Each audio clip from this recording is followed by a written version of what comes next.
Welcome back to a very rainy Mexico, and for today's car we're going straight back to the Forza Horizon 5 Horizon Car Pass, which costs extra on top of the base game. Because today we're taking a look at the 2014 Nissan SafariZ from Forsberg Racing. This thing pushes out a whopping 345 brake horsepower from stock, 276 foot-pounds of torque while weighing just a shade over 3,100 pounds. Well, I said welcome to a rainy Mexico, but in the time it's taken me to get that right, it's gone dry. Anyway, here is the SafariZ itself. You can see it's got a couple of little additions with some lights on the front and a little light on the side. Going to the side, actually, it doesn't look too bad indeed. We've got a tiny little bit of plastic at the back, and of course, like I said, on the right-hand side, we do have one extra light as well. Going to the inside, you can see this thing has been pretty much completely gutted. It is very, very empty. We've got a rather nice bucket seat here. We've got a roll cage. We've got a few little dials and gauges off to our right-hand side, a hydro handbrake, and of course, the dials up front. But now let's go ahead and take a listen to this thing.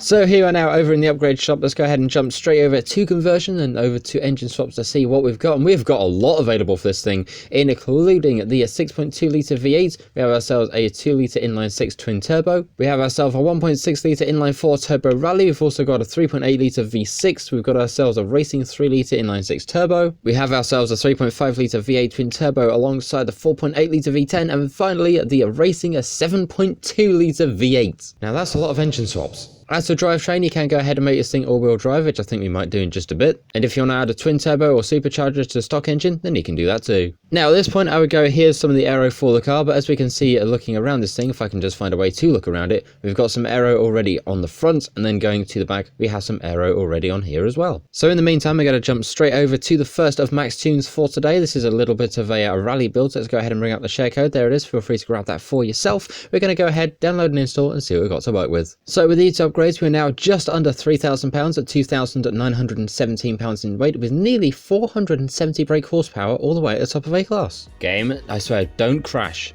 Don't do it. Okay, that was close. Oh, never mind. We weren't so lucky. It wasn't so close. It crashed. Wonderful. So now the upgrades are applied and now my game's been completely restarted. Here we are over at the paint shop. We've got nothing in advanced, and going over to manufacturer colours, sadly we just have the one, although that will not stop us painting it in whatever colour we want, including all the way down here. If you want it in a bright pink, you can do that too. So fun fact, in between the last clip and this one, I've had to restart my entire console yet again, and my entire game yet again. Oh dear. Right, away we go. We're up against 11 other cars and we've got an aim to finish in first. Or at the very least, hopefully not dead last. So past the Hoonigan Cozzy we go, and also hopefully past the other Hoonigan Cozzy we go. Right, 20%, we're up into 6th place already, which is actually pretty good indeed, to be honest, all things considering. Now, I've tried to have a look around to try and find the details of this thing, and as far as I can tell, this thing is just a one of one. There's only a one of these in the world, which is very, very interesting indeed. Well, that's for the 370Z at least, because I believe there's another version that exists now from the new 400Z, or the new Z, or whatever you want to call it, that was built by Nissan and Chris Forsberg, again as a kind of a homage to this thing. It's very interesting because this thing itself was built as a homage to the Datsun 240Z that used to be going out on safari rallies all the way back in the 1970s. I know during these videos I'd usually say, oh hey, this car's this amount of money, or this car's this amount of money, but at the moment this thing's pretty much priceless. I can't even find how much it costs to build. But to be fair, I'm going to assume it's quite a lot. So if you happen to have any info on this car, or you happen to be Chris Forsberg, which is very unlikely, but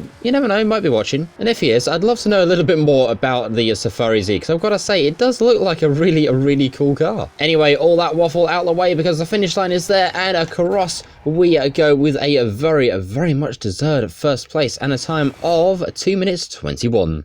Right, now it's time to go ahead and jump to the backstage vote, where this week it is Germany versus Italy. On the right, we have ourselves the Ferrari F8 Tributo and the Ferrari California T, and on the left, we've got ourselves the Porsche 911 GT3 RS4 versus the Porsche 911 C2 with the help of Gunther Works. Now, I've got to say, it's a very tricky decision this week, because we've got two nice cars over here and two nice cars over here as well. But I have a friend of mine who is probably going to be watching this video who does like Porsches a lot, and I'm going to have to vote for them, just on the safe side, you know? So which one would you vote for? Go ahead and let me know in the comments. And now we go from dirt racing all the way over to drag racing, because Mac has been busy once again making us another brand new team for this thing. So there's the share code. Feel free to go ahead and grab that for yourself. We're going to go ahead, download and install the drag team and see what we got to work with. And hopefully this time it doesn't crash my console. So with these upgrades, we're now even lighter at just a shade under 2,820 pounds and nearly 1,400 brake horsepower. This is going to get interesting. Right, here we are now over at the back of the festival. Let's go ahead and see if we can get a wheelie check out of this thing. I mean, actually, yeah, we do, which apparently is something even Max struggled to do in testing with this thing. In the meantime, though, here we are now over the edge of the drag strip. Let's go ahead and get ourselves onto launch control, which I told us is going to be very, very tricky to drive with. We have got ourselves a Hoonigan, I guess, Mustang next to us, the Hoonicorn. So let's go ahead and see what we can do. 1, 2, 3, away we go. And honestly, we actually did a little better than I thought, because apparently if I launch this thing off a launch control, what I was shown is it goes all over the place. Somehow I managed to keep this thing in a relatively straight line. Anyway, through the camera at 204 and off the end of the runway at 231, and oh, we have got no brakes. With this one, I guess we're just keeping tradition. However, now it's our turn to have a little bit of fun with this thing, so we're going to jump straight to conversion over to engine swaps to see what we've got for this thing. We've got so much to choose from. I think we're going to stick with the racing 7.2 litre V8. We are, of course, going to go ahead and twin turbo this thing as well, and while we're at it, let's go ahead and make this car all-wheel drive. Mostly because I don't feel like wheel spinning on my way into Horizon 7 just yet. And as for tyres, of course, we're going to go straight over to semi-slicks. We're going to go ahead and make them wider at the front, and of course we're going to go ahead and make them wider at the back as well. As for engine, we're going to go with all the power we can get. You know what? I think that looks alright. And now it's time for the fun part of trying to tune 1,400 brake horsepower into a 6-speed gearbox. Oh no. By the way, a fun fact for you, the aero that's on this car is actually tunable from stock. Meanwhile, here is this week's Forzathon shop, where we've got ourselves a Lamborghini Sand Roadster, we've got ourselves the Horizon Backstage Pass, the Extreme E Purple Race Suit, the Porsche 906 Carrera 6, the Ring Emote, the Horizon Super Wheelspin, and the regular Horizon Wheelspin as well. And now, out to the motorway. Now, I believe it was last time that we did this, we actually managed to get the car spot onto the motorway grade, so today I've gone ahead, picked a random spot, I've got my fingers crossed to see if we can do it again, and, oh my, wait a minute. Hold on, I think we pretty much have. That's back to back at this point. In the meantime though, here we are now over at the edge of the motorway. We've got ourselves 1,400 brake horsepower, just over 3,000 pounds of car onto launch control, and away we go. What can we do with this thing? What top speed can we get? Well, let's go find out. And as ever, I'm hoping for a good top speed, especially because this one has taken me way too long to try and record. And through the speed zone, 264.70. We are starting out very, very strong. We've still got a downhill and of course the speed camera to go, but we are still accelerating, so I'm going to take that as a good sign that we're going to get a good speed out of this thing. And of course, speaking of the speed camera, there it is, 271, nearly 272 through that. Going downhill, 273, 274 for a split second. Do we get anything more than that? Sadly, no, we don't. The signs up here, there it is, on the brakes we go.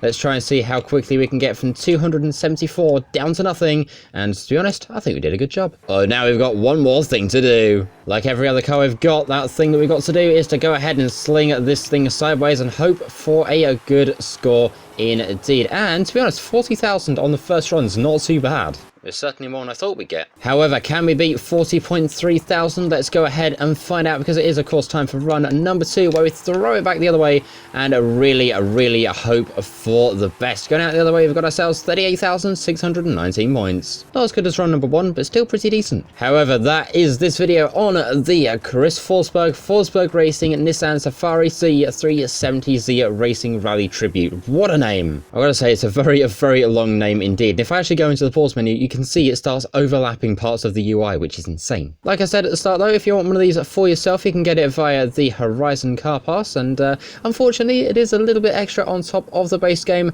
but I'd say for a car like this, it's definitely worth it. Meanwhile, as we dart across the sand of Mexico and the sunny beaches of Mexico, it is time for me to say that is it for this video. So thank you very much for watching. I'll go ahead and see it all in the next one. Like, share, comment, subscribe, all that cool stuff. Like I say though, thank you for watching. I'll see you next time. Tech out. See ya.